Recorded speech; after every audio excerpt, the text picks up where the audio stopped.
सुप्रभात। जय श्री कृष्ण।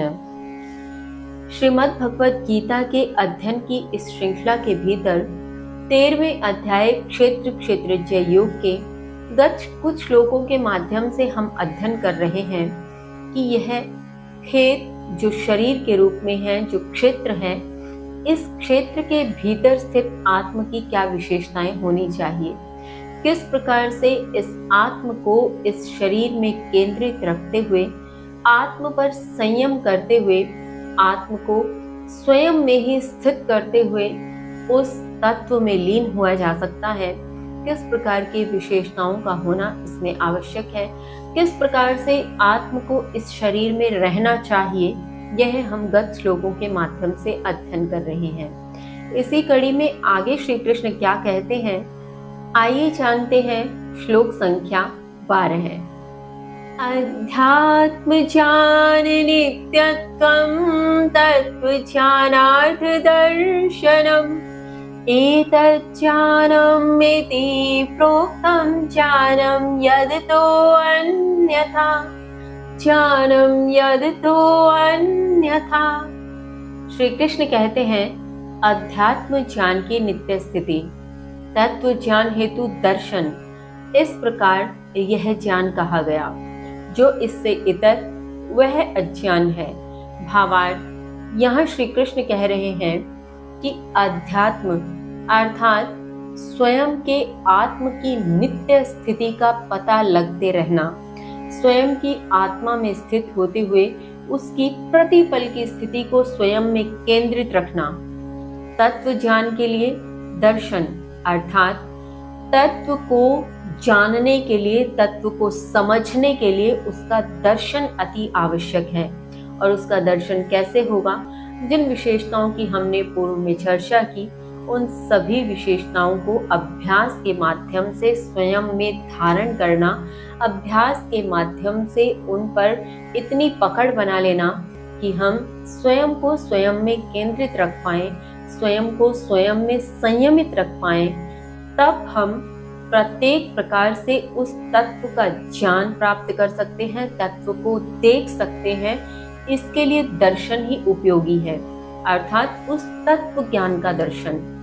इसलिए श्री कृष्ण कहते हैं कि यही जो ज्ञान है, यह वही ज्ञान है जो उस तत्व से मिलाता है, जो उस तत्व को परमात्म तत्व से एकाकृत कर देता है। और इस प्रकार से इसे ही ज्ञान कहा गया। वे कहते हैं कि इससे इतर जो कुछ भी है वह सब अज्ञान है, वह सब मिथ्या है। ज्ञान केवल यही है कि अध्यात्म ज्ञान की नित्य स्थिति का पता लगते रहना और तत्व के ज्ञान हेतु दर्शन हो जाए, उस तत्व का उसमें एकाकार हो जाए, यही ज्ञान है। इससे इतर सब व्यर्थ है, सब मिथ्या है, सब अज्ञान है। इसके आगे श्री कृष्ण कहते हैं, श्लोक संख्या 13 है, ज्ञेयं यत्तत् प्रवक्ष्यामि यच्चात्वामृतमश्नुते अनादिमत् परं ब्रह्म न सत्तन्न सदुच्यते।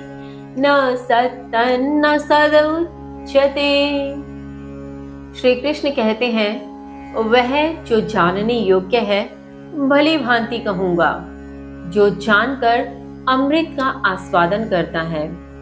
अनादि रहित मेरे परम ब्रह्म स्वरूप को न सत कहा जाता है, न असत कहा जाता है। भावार्थ, यहाँ श्री कृष्ण कह रहे हैं कि जो कुछ भी तुम्हारे लिए जानने योग्य है, जो कुछ भी तुम्हें जानना चाहिए, वह तुमसे भली भांति कहूंगा। और इस प्रकार की जानकारी, इस प्रकार का ज्ञान प्राप्त करने वाला, इस प्रकार का जानकार अमृत का आस्वादन करता है। अर्थात जो कुछ भी तुम्हें जानना चाहिए, जो कुछ मैं तुमसे कहूंगा, इस प्रकार को जानने वाला अमृत का आस्वादन करता है। कहने का तात्पर्य उसे अमृत स्वरूपी रसपान होता है इस प्रकार का ज्ञान प्राप्त कर लेने से।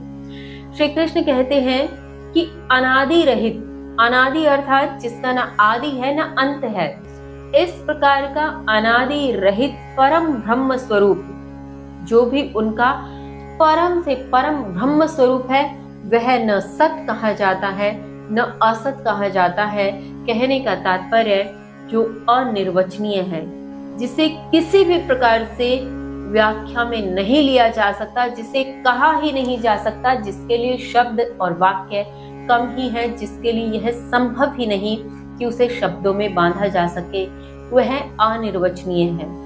इस प्रकार का अनिर्वचनीय परम ब्रह्म स्वरूप, उसे न हम सत कह सकते हैं न हम असत कह सकते हैं, क्योंकि वह प्रत्येक प्रकार की सीमा से परे है, प्रत्येक प्रकार के उस दृश्य से, उस परिस्थिति से परे है, उस सोच से परे है जहां तक हम सोच सकते हैं।